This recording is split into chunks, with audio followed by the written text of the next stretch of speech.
welcome back to my channel. I am Angel Flamingo Door. I am Flamingo Door on Instagram. Today I'm going to finally be cutting up this old book for ephemera, for paper crafting. Let's see. I got it from St. Vinny's last week. New week, new nails, my own nails, but new color on the nails. And I did a very poor job trimming them up, so I apologize for the janky right hand. Anyway, so if you do this at home, one thing you need is an old book with lots of images and words that you like, and my favorite pair of fussy cutting scissors is by EK Tools. Comes with this handy cap if you have small children around. Sorry, I don't mean to shake the camera. Hopefully the auto stabilizing is working, but these are really comfortable. I can cut for a long time before I get any cramping. I have psoriatic arthritis in a lot of my joints, especially my hands and elbows. Then I have an X-Acto knife. This is for removing the entire pages from the book, from the cover and spine. And this is a metal ruler. There's cork. It's a very old ruler. I have no idea where I got it. I've probably had it for 20 years. And this is just to protect my fingers and give me a straight edge while I'm cutting out those pages.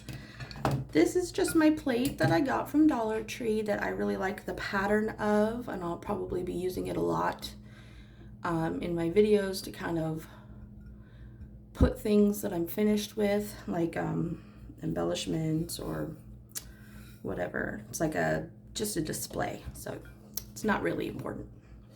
I'm gonna put that up here out of the way.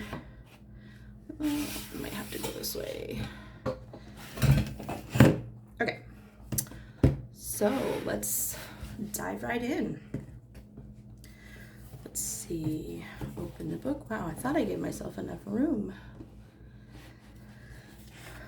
The worn patina on these pages is just a little bit visible. I don't know if you can see that, the two different tones right there. But the paper isn't too old, it's not gonna crumble. It's actually pretty new compared to some of the other books I've been playing with. And I forgot to look up how old this book is. But I know on this page, I already want to cut out the little orangutan and the black bear. And I'm going to go ahead and just cut out all of the pages. And that will give me a nice cover for turning into a journal, and a junk journal, art journal, what have you. So I'm going to flip it around because I am right-handed. Push this up nearly to the edge. I know you're supposed to cut away from yourself, but this is actually very difficult to do when you're doing something like this. So just make sure you have your fingers away from the blade enough, and you kind of angle the blade away from you a little bit. Just rather than stress out your muscles, just do a series of cuts in the same place. And each cut will get farther and farther down into the pages. If I wanted to strong arm this, I'd probably end up getting some ragged edges because I don't exactly have the strong arms to strong arm something. So after several cuts, you can kind of pull out, set that down, pull out the pages that have already been, that are ready to separate.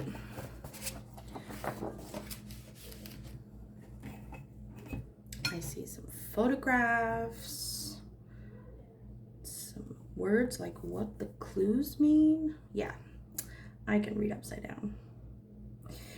I'm that kind of skilled.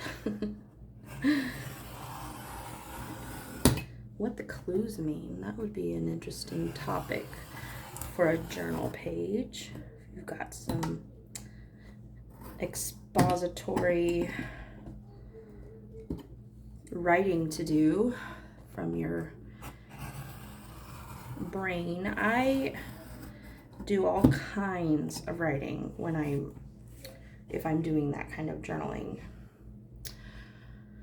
Sometimes I do a train of thought where I just write down everything as it comes to my head so that it eventually leads to some very interesting things. Sometimes even right off the bat, like if I've got a certain emotion I'm dealing with or something on my mind, then it all just tends to come spilling out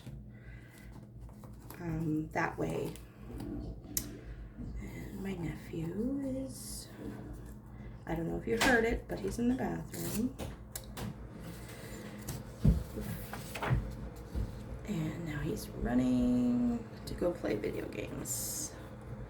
Okay, this might take a few minutes because this isn't the sharpest blade and this isn't the thinnest book. But this is how I do it. So sometimes when I write, I use a prompt from words I've cut out from magazines or, other print sources, like what do the clues mean or something like that. And it just kind of inspires me to go in a certain direction with my writing. Like maybe it's something to do with crafting, or maybe it's something to do with being a mom, or being a woman, or being a human that lives on planet Earth, or being an American citizen. I have thoughts about all of those at times.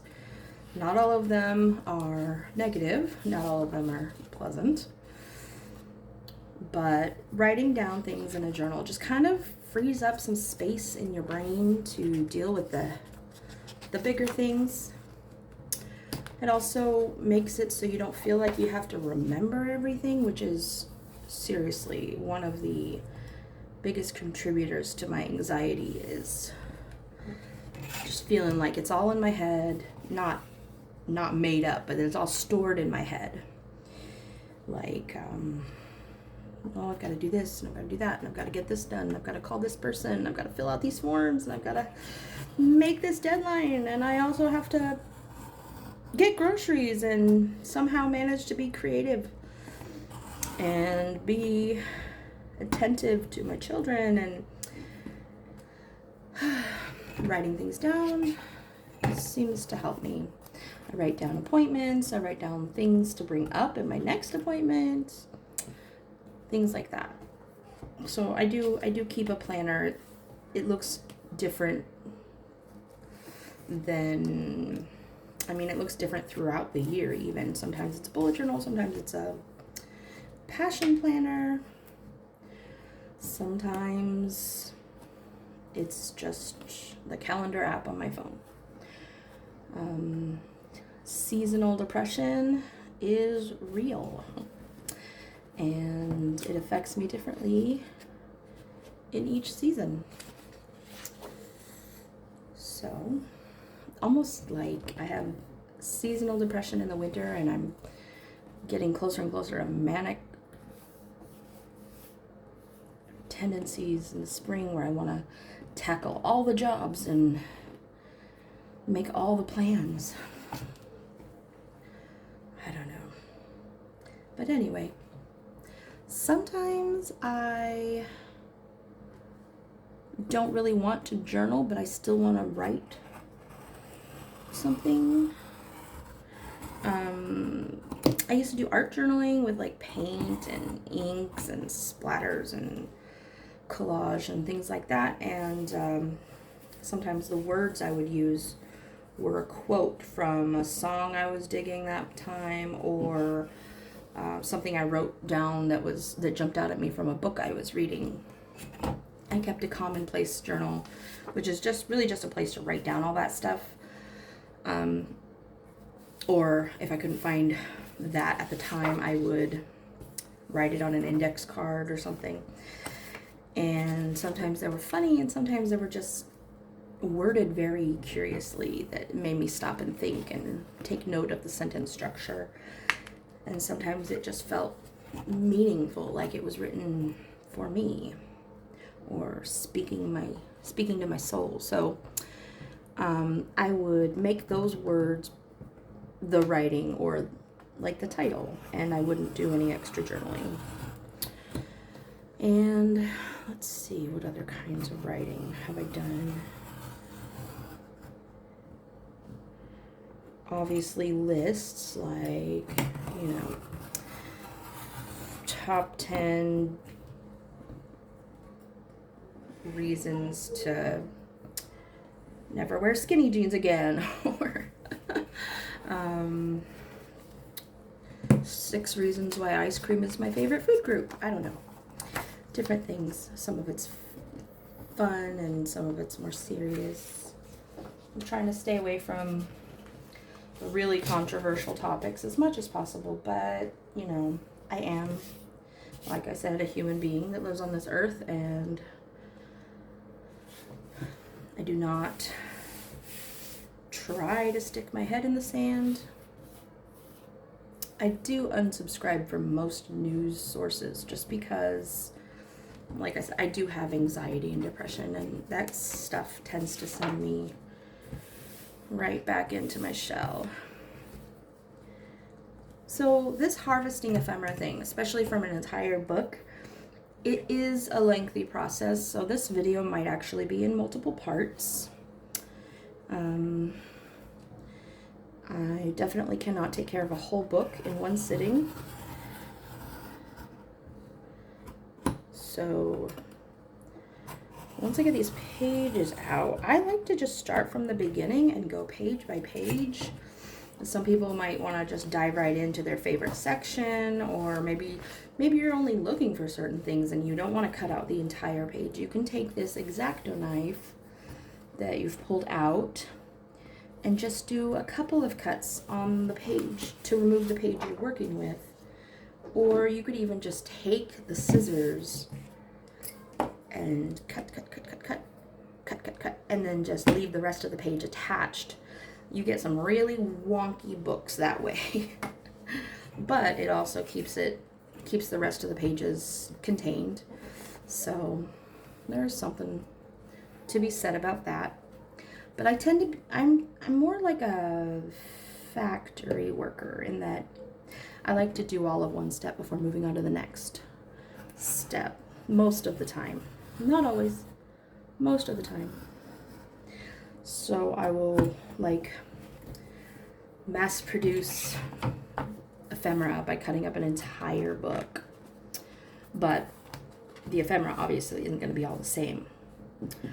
I have some ideas on what I'm going to use a lot of this for, or how I want to use it, actually. I did start on a different book just to kind of see how long the process is. I have all the pages removed, and I've gone through most of them and divided them up into things to fussy cut, columns of text that I can use for all kinds of things, and single lines of text that sound interesting, like a prompt, or might go in my tiny words and phrases strips collection that I've built. I've been taking the word strip stickers and backing them on to white cardstock or black cardstock if it's already on a white sticker. And that's just a very thin border, and then I can always mat it again on a different color. Some of these I might even leave unmatted just because, like, I might want to ink up the page a little, make it look more, or make it match some sort of project I'm working on. So, like if I'm using a collection of pink papers and embellishments and things like that, I might pull out my pink inks and add some pink tones to the ephemera that I want to play with, for example. But otherwise, I plan on largely leaving this as, you know, just like a pack of ephemera until I'm ready to play with it. And I have some, like I said, I have some ideas for turning it into more usable items. I've been inspired by some YouTube videos and Instagram photos and things like that, and I'll be sure to put them in the description box when I bring them up. But for now, I'm just doing the prep work of getting the whole book usable.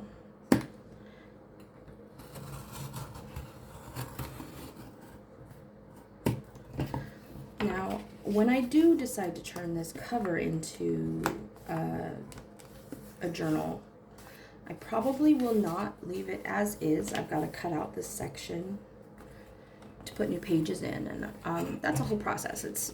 It's bookbinding basically, and I am very much a fan of bookbinding and bookmaking. I haven't done it in a while. I've been preoccupied with card making, so not a lot of bookmaking. And when my teens were littler, I would, you know, encourage them to make books for their drawings and things like that. Come on. I think there's just a couple of stubborn pieces. I don't want to cut too hard because I do not want to separate the cover from the spine yet. At least, you know, not until I'm ready to use it for something. But it's a sturdy cover. The book board is pretty sturdy.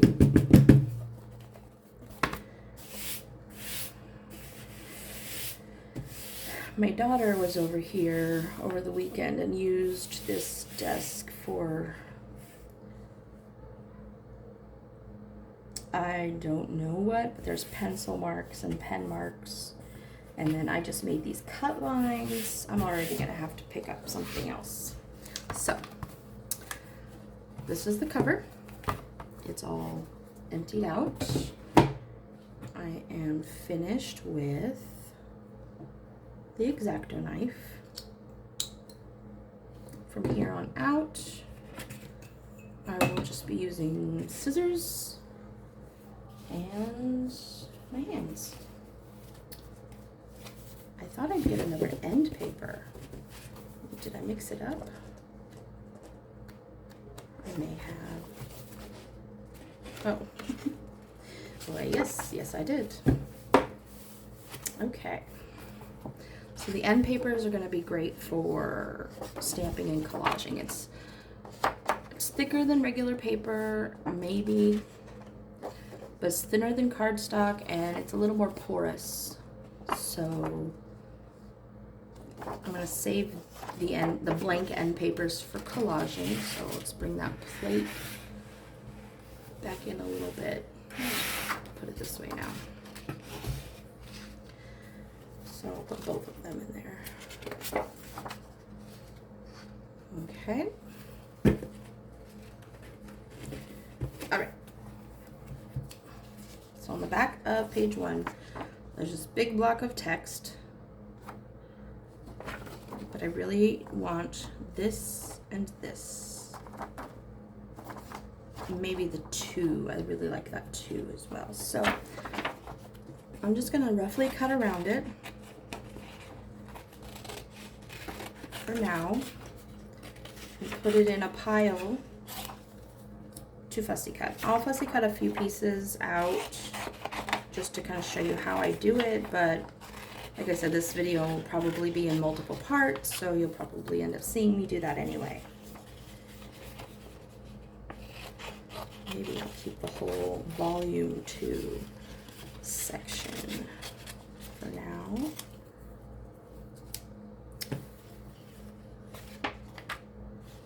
All right. I always like to tidy up the edges of text.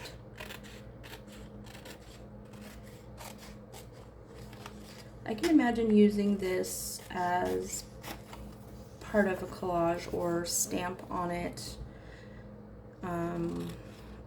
or use it for die cutting.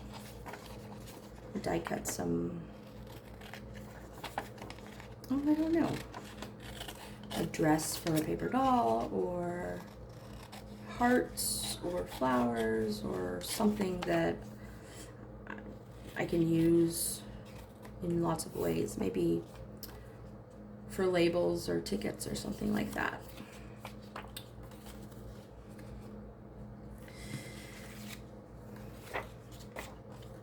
I'm going to go ahead and trim up the scraggly bits here, and then this will be going into the scrap pile. The scrap pile, I mean, this paper I can use, I can stamp words on it for my tiny words. Speaking of which, let me show you real quick. Something that I did, I have probably about 30% of my stamps over here at my sister's house. So I went through the ones that I have here and I made a few sets of stamps differently, the way I use them. I pulled them from their sets a long time ago. Some of them are newer with their sets still. So this is labels and frames and a tag. Mostly things I've cut the insides out of, or if it's just meant to be something like that. It's single-sided because some of my sets will probably include stamps that come with dies. This is set number 2. I have some Maggie Holmes stamps in there too. I have space for more. So this will be labels and frames 1 and labels and frames 2 once I get the labeling stuff done. I have word strip sentiments and bits of sentiments. Now these are all from Lawn Fawn, and I can tell because Lawn Fawn keeps most of their sentiments in this block of photopolymer. I see 2 that I probably would rather have fussy cut around, so I might switch those out. So Lawn Fawn's word strips 1, Lawn Fawn word strips 2. There's another one that's more of the curly. I don't mind if one word stands out, but I typically want a word strip to be straight across. So these curly letters in here, I might take out. Anyway, if it's full, I put a strip of washi on the back this way. If there's room for more, I just put a little piece of tape there because that means I'm going to be opening it soon. And then I have other single line sentiments and words from all the other stamp sets, all the other stamp companies. So I have a page right here. I have a page right here with this one. This is a Tim Holtz one. It says It's All Perspective, and it's this reverse. Also this one, love this. I think that's a Maggie Holmes. Well, maybe not Maggie Holmes, but it's definitely American Crafts. What what is that called? Where it's basically blacked out with the letters appearing as the paper color. Those count as word strips for me because that's basically what they are. And I have more room in this one. So yeah, that's what I did yesterday and the day before. I think I did the labels and frames the day before. Just wasn't ready to film. Then I have this empty page. Now what I do is I take these stamp pockets. They're cheaper from Amazon, and I cut a 5 1/4 by 7 1/4 piece of white cardstock to put behind the stamps, and then 2 pieces 5 1/4 by 7 1/4. This is laminating plastic that I run through the laminator without anything inside it. It's the only thing I found that doesn't break down my stamps over time. So that's what I do. I've gone through so much of it because I keep changing the way I store my stamps. Now I'm finally going to store them the way I use them. Anyway, back to... I went off on a tangent because I was explaining what I like to do with some of these white scraps that stamp the words, my word strips on. Anyway, we are in Ape. Let's see, there's that same ape again, so if I don't get that one, it's okay. And real photographs below.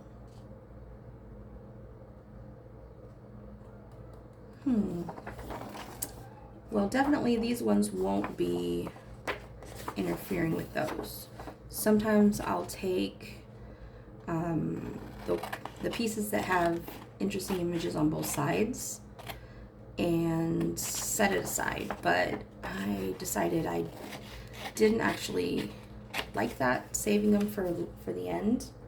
So, you know, I'm just gonna have to make a decision. I really want this A because my name is Angel, so why not?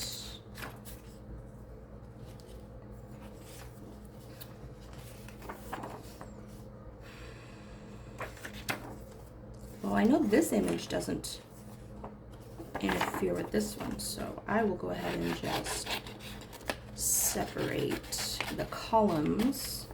It's nice when that happens, and I can do that. Okay.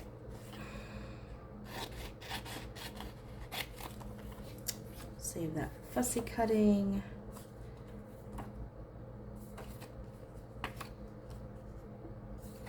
I usually choose the biggest block of text without interruptions. And I cut right to the text because I don't want there to be a white edge on whatever I use it for, usually. So there's that. And this, I'm going to collect all of them at the end for however tall they are. Put the shortest ones in the front and the longest ones, tallest ones in the back, and turn it into a duct tape book. And you'll see me do that when I'm ready for that step. Then I have this section. Cut off that little snippet. Here's the word continued, which becomes a word strip. I like my word strips. My word strips are like next to last finishing embellishments. It feels more complete with some sort of word on it. So there's the word continued, all fussy cut and ready to go. Then something else I do, which I don't know, may seem too much.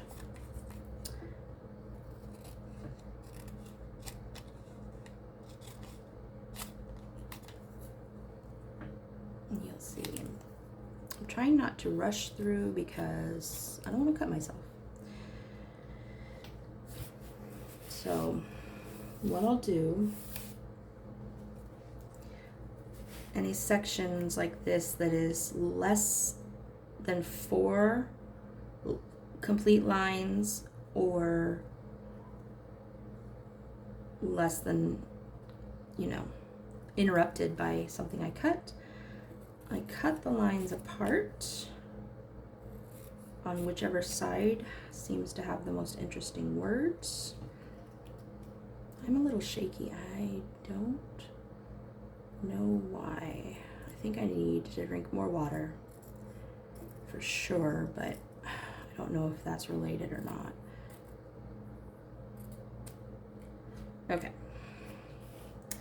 When I have a whole pile of these, I'll go through, I'll cut off any partial words and punctuation. I don't typically need the punctuation.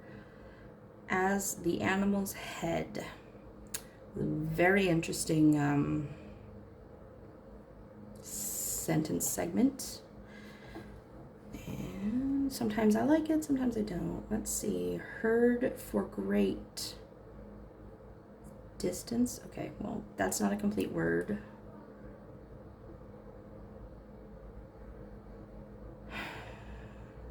I'll keep the word heard. Let's see. Creating loud. Well, that's me in a nutshell. Okay, the throat swells up until it is almost as big. I will keep almost as big. The throat swells up.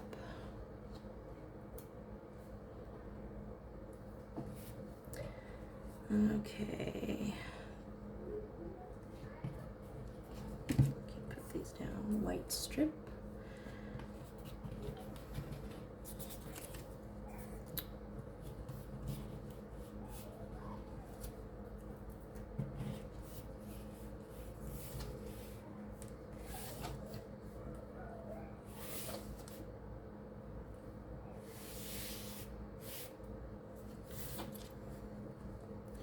Here's another section.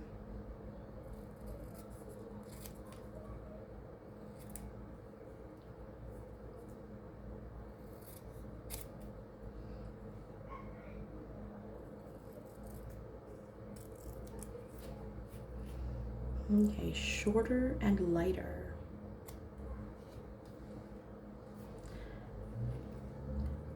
Stronger.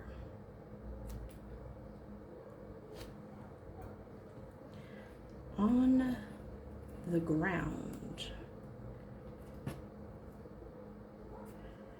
Ooh, that reminds me of a song. It's by Scarlett Johansson. It's called Falling Down. On the ground is part of the lyrics.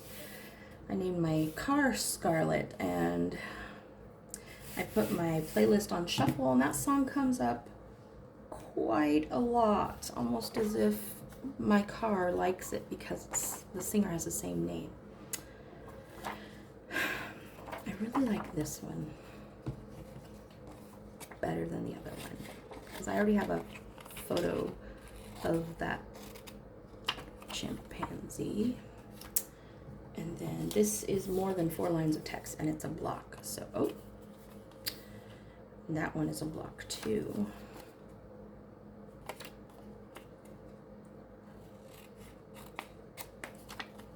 This is a white strip. So this one won't be cut up into segments, at least not until I use it for something else first. Then I'll deal with the leftovers in the same way. Because even though they're tiny, I do map them.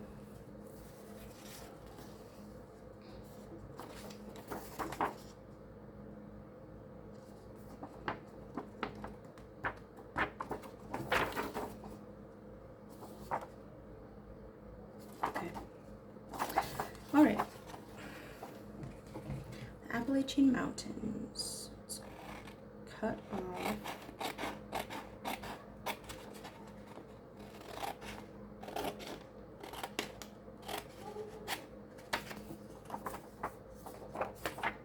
the text. Deal with that in a minute.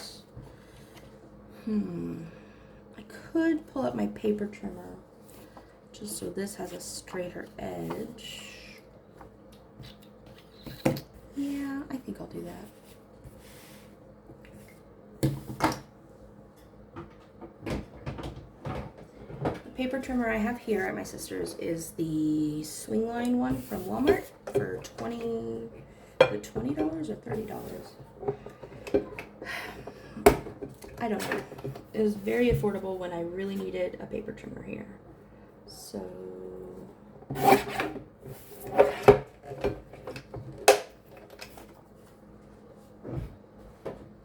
that's just beautiful.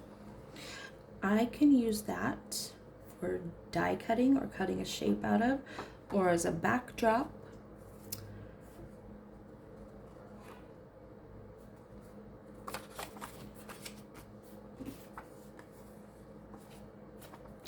As for this one, let's cut off this white border here.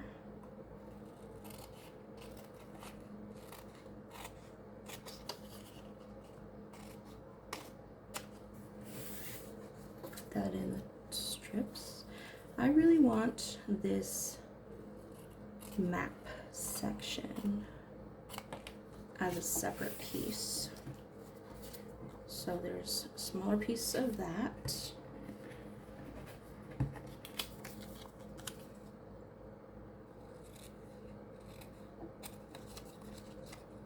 Why am I so shaky? Oh my goodness.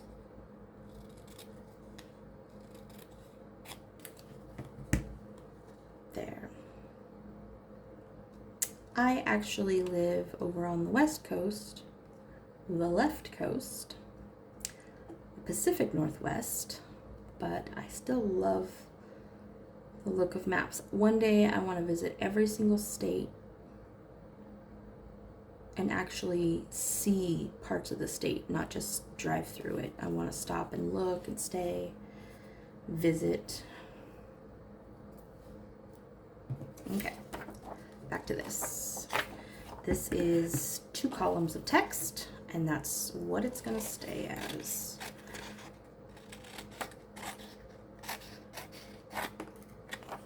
Except for this title right here.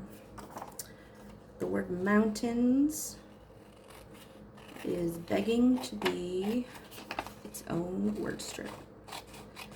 I did a lot of my growing up in the mountains. Went to high school in the mountains. Not just, you know, as a wild person in the mountains.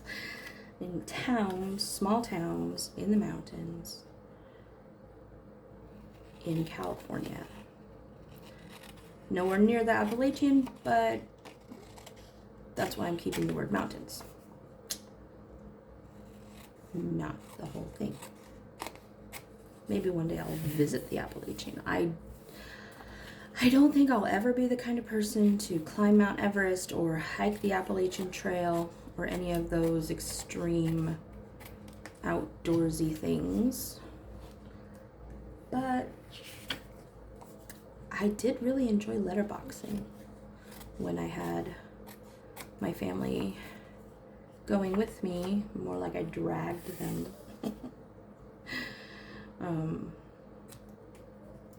But it was nice to get the kids out, see nature, and I mean paper crafting in the woods. Heck yeah.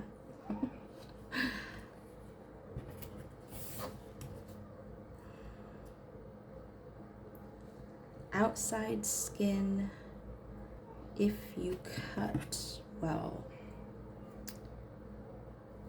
Okay.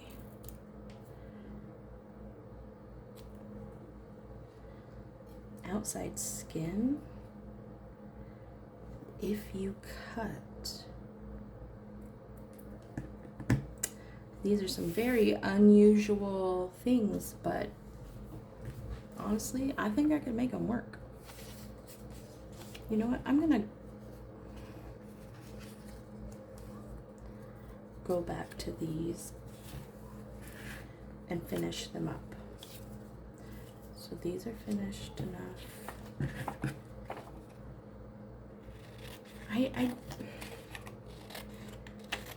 I just discovered this thing, like, if you're making something to be something else to use later, you're more likely to use it if you leave it ready to use. So if you cut a tag,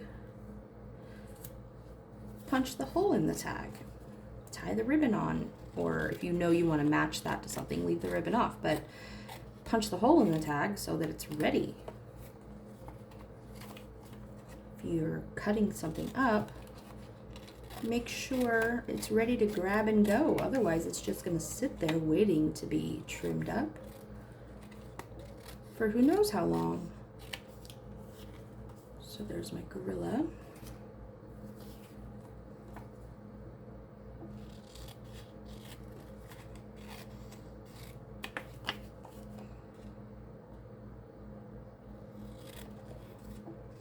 I could go in and cut closer to the animal, but I kind of like these square off drawings and pictures. Sometimes it's nice to have something that'll go in a certain, looks like it'll fit in a certain spot or cover a certain thing, like a pocket or something.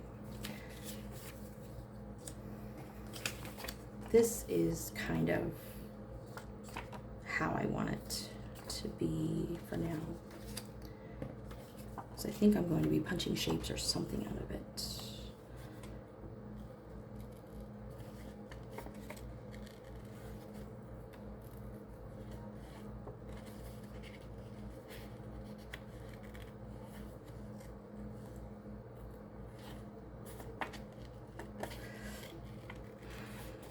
I really need to figure out how to make silent videos that I could just set to music, because like this is where I would have my music going, or a show, or I'd watch another YouTuber, maybe even look for somebody doing this, something similar to what I'm doing, and I don't know, maybe trick my mind into thinking that I'm doing it socially, because I like to think I'm a social person, but honestly, I don't really like to people all that much. But there's something about paper crafting that just begs to be done in a small group setting. I mean, just one other person counts as a small group for this purpose. I've lived in my area since fall of 2018, and I have a few friends, not any that would sit and do stuff like this with me. My sister will sometimes do something similar, but honestly, we just typically... Okay, so when little kids do it, it's called parallel play. Basically, you're side by side. Well, we're in the same room, maybe watching the same TV show. You're just kind of doing your own thing, but alongside someone else doing their own thing. And I think that's probably what makes my marriage work as well as it does, because we don't,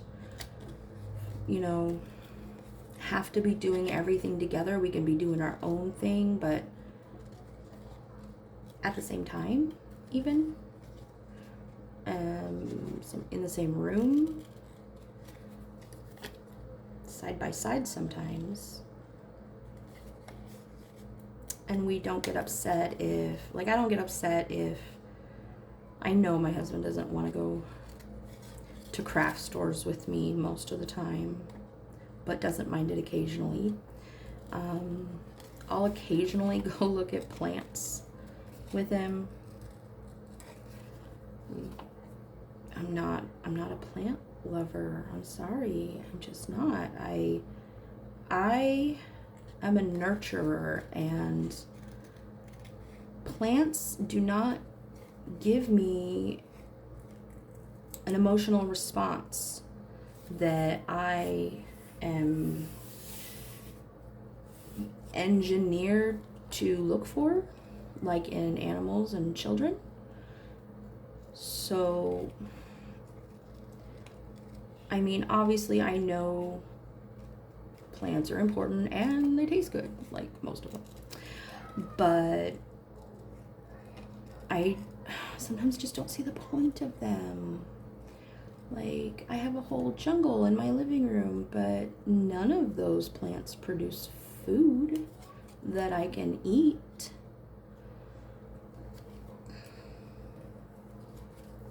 None of them can come and tell me when they're hungry or thirsty. They just seem to be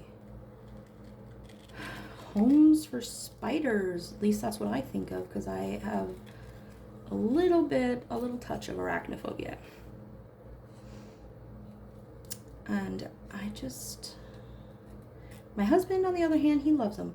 Maybe because they can't talk back. I don't know. I need something that can come tell me when it's hungry or thirsty. I need an emotional response, like a smile or a purr or a tail wag. You know? I don't really get that from our parakeets either.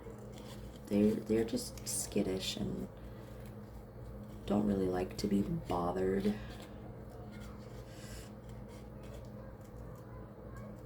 Maybe if I had more time to devote to a bird, because it's not that I don't like birds, it's just I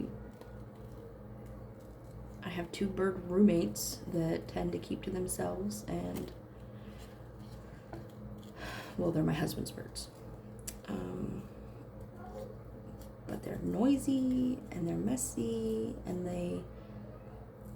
they don't give me that emotional response that I'm looking for either. Sure, I know they're happy when they're singing, but it's different. It's not, they can't look excited to see me. I don't know. I just need that. If I ever like walked over or went over to a friend and they looked bored to see me, I wouldn't consider that friendship to be valued. So it's a wonder why I like cats. My cats always seem to like me. We did have a few cats that preferred other people in my house, but cats in general, I tend to get along with really well. Some dogs. A little Chihuahua girl named Suki. I found her on Craigslist right after we moved to Portland from Washington, and I was without a furry companion, and his family was getting rid of her and a couple other animals because they had to move and couldn't take them with, but they were really set against finding them new actual homes, not just selling them off, come what may. You know how pet owners are supposed to be. They're supposed to care for them, look after them, and not abandon them. Well, Suki was the only one who hadn't been claimed yet. Lucky for me, because she is just the perfect size to have in an apartment. She's a Chihuahua, but she's not a little tiny one. She's a half Chihuahua, half Jack Russell Terrier. So she's got the playful energy of a Jack Russell Terrier. And she's got the deer head, not the apple head. Apple.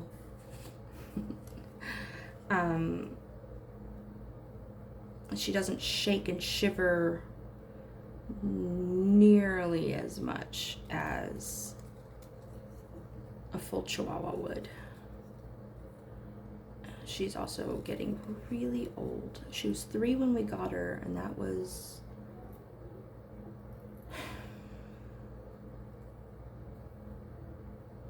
oh my goodness. I did know. I'm drawing a blank. But anyway, she's like 14, I think. 14 years old. I think we've had her for about 11 years. Last April. Yeah. Anyway, she's got white hairs on her face, and her vision isn't exactly new. Well, I was leaving a border, and then I guess I decided not to. So now I gotta go back around some of it. Am I in frame? Okay, these bits are challenging, but I love a challenge. Just so shaky, I don't know why. Like, I can't place it. I've eaten. I've had my caffeine today. I took all of my meds. I got some sleep. I left the house.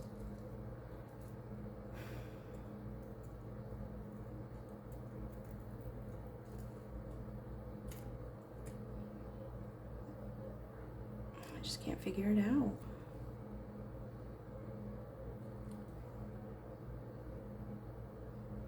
Anyway. So, Suki is my companion animal. And then I have Rosie. She is a gray tabby cat. I adopted her in 2018, right after we moved to Salem. So we still had Suki. And then I got Rosie and her brother. They didn't, I don't think they had names, so we named them Gunner and Rosie. And Gunner, I don't know if it's common knowledge, but tomcats tend to tom themselves away from home, and sometimes they don't return, especially if you don't get them fixed soon enough, which we didn't because of the pandemic and everything. Like, we had an appointment on the books, and then and then everything was shut down. So, but Rosie is fixed now after she had a few litters of kittens. And we have one of her kittens left still at home, named Tiger. That has been taken over. That cat has been taken over by one of my teens. Well, Tiger has claimed one of my teens and will wait outside the bathroom door, meowing, and just follow them around like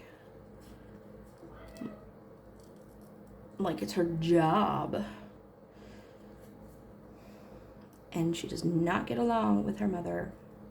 Rosie and Tiger seem to be territorial, especially over my room. Tiger had a litter,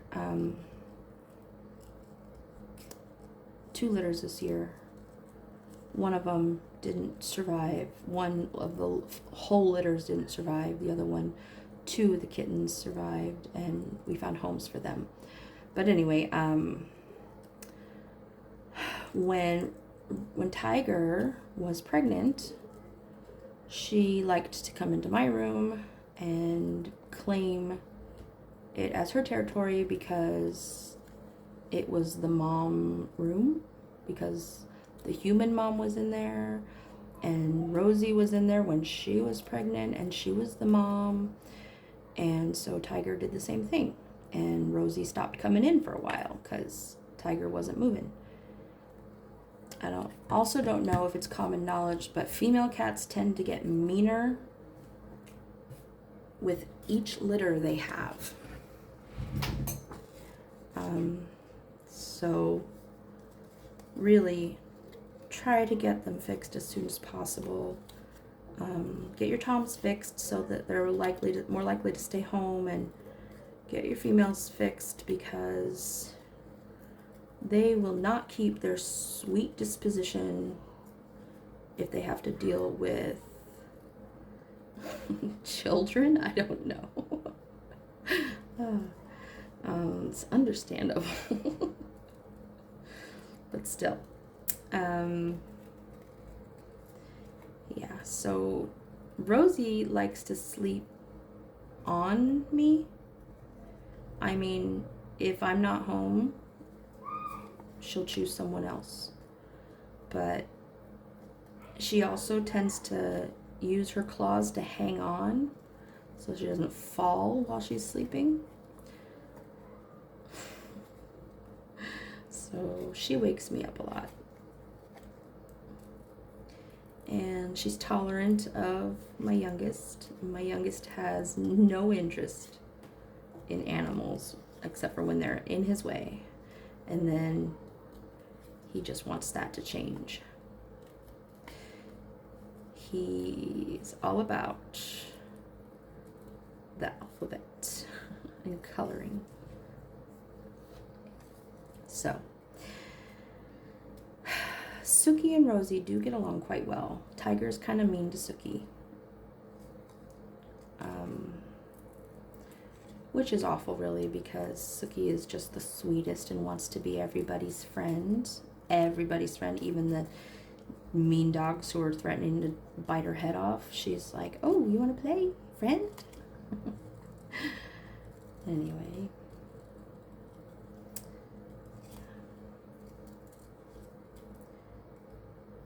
I wonder how long this video has been going. Ooh, just about an hour. Okay. Well, I'll finish cutting this out. And then I'll be done with part 1 of the video. Part 2 will just be a continuation of the same process. But I might need to go take a little break and get something to drink, and maybe I'll continue today, maybe I'll continue tomorrow. I'm not sure. But anyway, we started working on that book, and we'll keep coming back to it until it's done, but I might fill in some gaps with other videos while we're at it, because this, like I said, this is a lengthy process. Let's just quickly see what we've pulled out so far. So first thing we got were these 2 blank papers, end papers, that I'm going to use as bases for some sort of collage or stamping. Got these interesting words right here that will be used as word strips. Got these blocks of text, these columns of text that I will put into a glue book so that I can just open it up, pull out the one I want, stick the rest back in. Did I say glue book? I meant duct tape book. Anyway, then we got this interesting bit of collage paper, and